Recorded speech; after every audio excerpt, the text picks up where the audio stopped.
Pendeta Dr. James Pangau, MTH MPDK, kritisi khotbah ngawur Pendeta Erastus Sabdono tentang persepuluhan. Dari 10% mengapa menjadi 100%?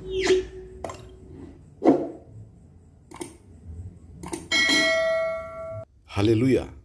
Puji Tuhan, saya Pendeta James Pangau kembali bersama Anda di channel YouTube Go Gospel Indonesia. Konten kita kali ini khusus untuk mengkritisi khotbah Pendeta Erastus Sabdono yang mengubah persepuluhan dari 10% menjadi 100%. Khotbah tentang persepuluhan yang harusnya begitu mudah, hanya diterima dengan iman dan dilakukan, maka kita akan menerima janji-janji Tuhan, seperti pengalaman dari umat Tuhan yang telah melakukannya selama ini. Tetapi Pendeta Erastus Sabdono telah membuatnya begitu rumit, berbelit-belit, muter-muter, teoritis dan bermain-main dengan logika, sehingga membuat Alkitab sepertinya bukan lagi firman Tuhan. Bahkan Tuhan seperti tidak lagi berwibawa dengan firman yang diucapkannya sendiri. Persepuluhan diajarkan secara ketat menjadi semacam Taurat di gereja, berangkat dari penafsiran-penafsiran yang kurang tepat.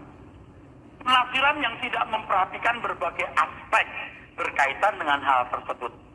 Hal ini dikembangkan di kalangan gereja-gereja karismatik dan pentakosta. Pendeta Erastus Sabdono membuat 3 seri khotbah tentang persepuluhan yang videonya diupload di channel YouTube. Intinya, ia menjelaskan sesuatu yang ia sendiri tidak percaya tentang persepuluhan. Maksud dia, persepuluhan di Alkitab tidak seperti yang kita percayai dan kita lakukan selama ini. Yang pada akhirnya ia mengatakan bukan 1/10, bukan 10%, tetapi 100%. Kalau Anda bukan jemaat yang saya layani di gereja di mana Anda ada, belalah. Kalau itu betul-betul pekerjaan Tuhan, belalah. Jangan pakai persepuluhanmu segenap hidupmu. Jangan pakai persepuluhanmu segenap hidupmu. Jangan pakai persepuluhanmu segenap hidupmu. Jadi kalau sampai ada orang bilang, Pak Eras menentang persepuluhan, saya bukan menentang persepuluhan. Saya menentang manipulasi-manipulasinya. Supaya kamu memberikan 100% bukan 1/10. Supaya kamu memberikan 100% bukan 1/10. Saya menentang manipulasi-manipulasinya. Supaya kamu memberikan 100% bukan 1/10. Artinya, jika Anda hanya memberikan 10%, itu adalah sebuah manipulasi terhadap Allah. Harus 100%. Seri khotbahnya cukup panjang, sekitar 3 jam. Dan kita akan kritisi khotbah tersebut dari 2 sisi akademis dan sisi teologis. Karena beliau seorang doktor, khotbahnya kita tuang dalam sebuah kajian ilmiah dalam bentuk disertasi. Kita sengaja membuat ilustrasi ini agar Anda mudah memahami apa yang disampaikannya tentang persepuluhan. Baik, mari kita mulai. Anggaplah disertasinya berjudul Relevansi Persepuluhan terhadap Gereja Perjanjian Baru ditinjau dari sudut pandang hukum Taurat berdasarkan Maliaki 3 ayat 8, 9, 10. Bab 1 adalah latar belakang masalah dan seterusnya. Bab 2 kajian teori dan seterusnya. Bab 3 metodologi penelitian dan seterusnya. Bab 4 hasil dan pembahasan dan seterusnya. Bab 5 kesimpulan dan saran. Dari bab 1 sampai bab 4 yang dibahas adalah persepuluhan. Tetapi pada bab 5, yakni kesimpulan dan saran, yang dibahas adalah persembahkanlah tubuhmu sebagai persembahan yang hidup dan kudus dan berkenan kepada Allah. Itu adalah ibadahmu yang sejati. Roma 12 ayat 1. Pertanyaannya, apa korelasi persepuluhan dengan Roma 12 ayat 1? Yang dibahas adalah persepuluhan. Kenapa endingnya, kesimpulannya adalah persembahkanlah tubuhmu sebagai persembahan yang hidup, lagi kudus, berkenan kepada Allah. Membahas persepuluhan tetapi nyasarnya ke Roma 12 ayat 1 berdasarkan metodologi penelitian. Seharusnya dari bab 1 sampai bab 4 telah dibahas tentang apa itu persembahan tubuhmu, apa itu persembahan yang hidup dan kudus dan berkenan kepada Allah, apa itu ibadah yang sejati.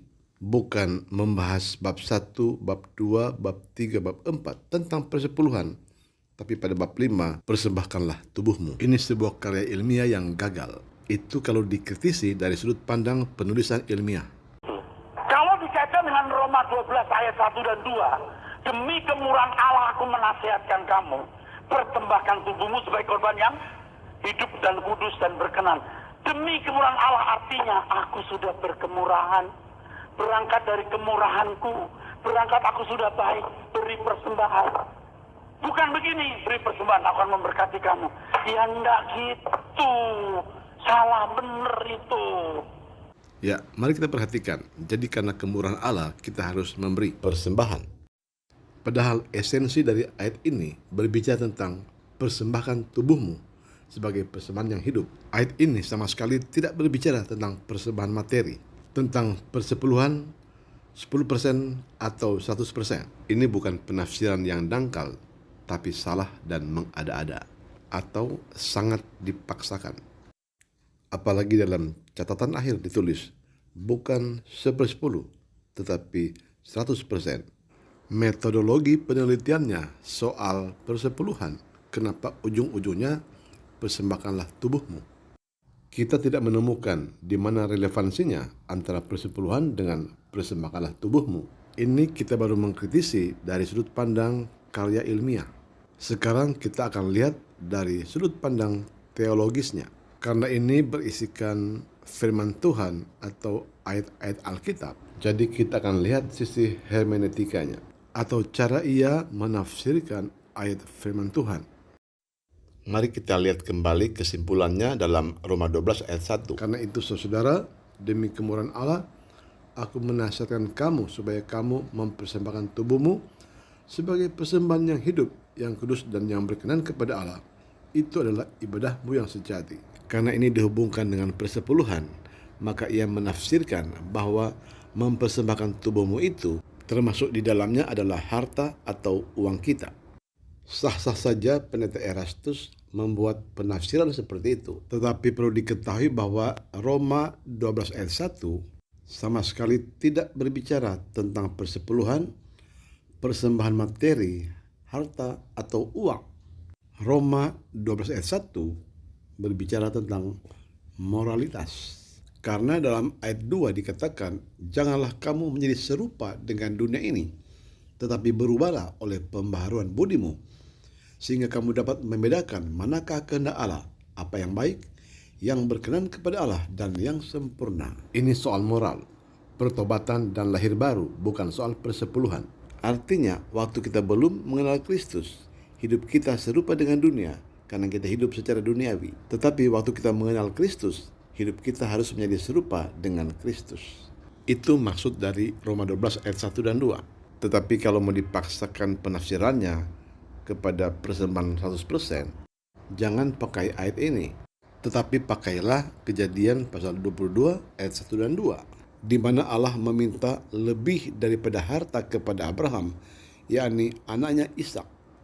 Ini yang lebih relevan daripada Roma 12 ayat 1. Tetapi tetap juga tidak nyambung, karena perjanjian Allah dengan Abraham adalah kovenan Allah secara pribadi untuk melahirkan sebuah bangsa, yaitu bangsa Israel, di mana Yesus akan lahir di sana.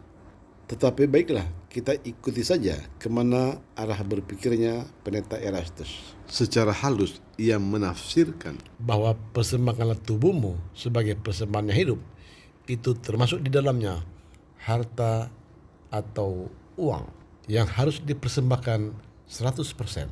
Tetapi pendeta Erastus tidak boleh mengajak orang untuk memberi persembahan 100% tanpa memberi penjelasan apa maksud dan tujuannya.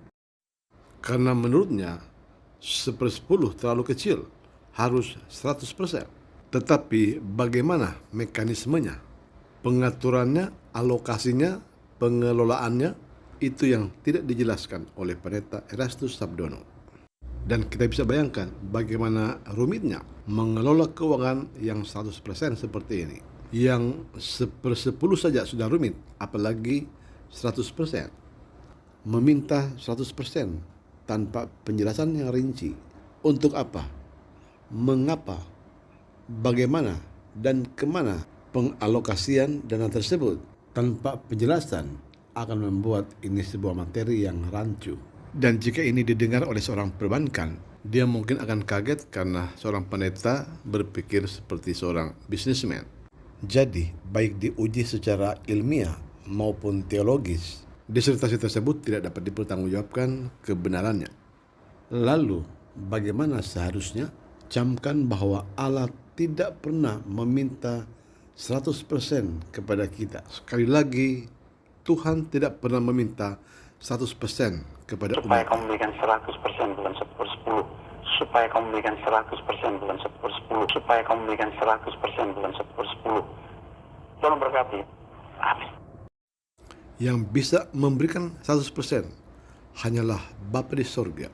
Yakobus 1 ayat 17.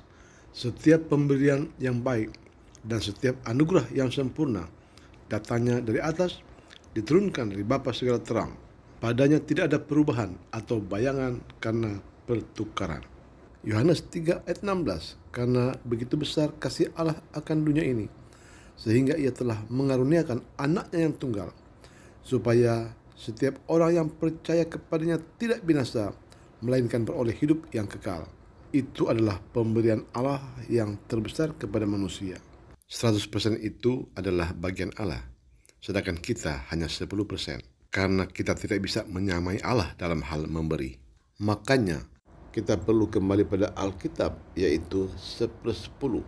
Tidak perlu kita mau gaya-gayaan atau mau sok-sokan memberikan 100% kepada Tuhan.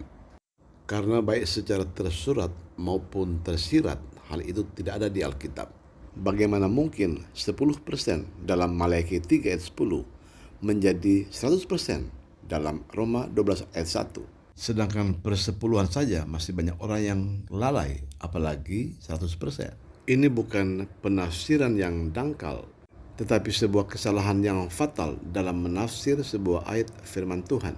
Kalau kita mempersembahkan seluruh hidup kita pada Tuhan, itu benar. Tetapi bukan berarti 100% uang kita atau gaji kita ikut persembahkan. Tuhan tahu batas kemampuan manusia, persepuluhan. Bukan berarti Anda tidak boleh memberikan 100% kepada Tuhan. Itu tentu sangat mulia. Tetapi standar Alkitab adalah persepuluhan.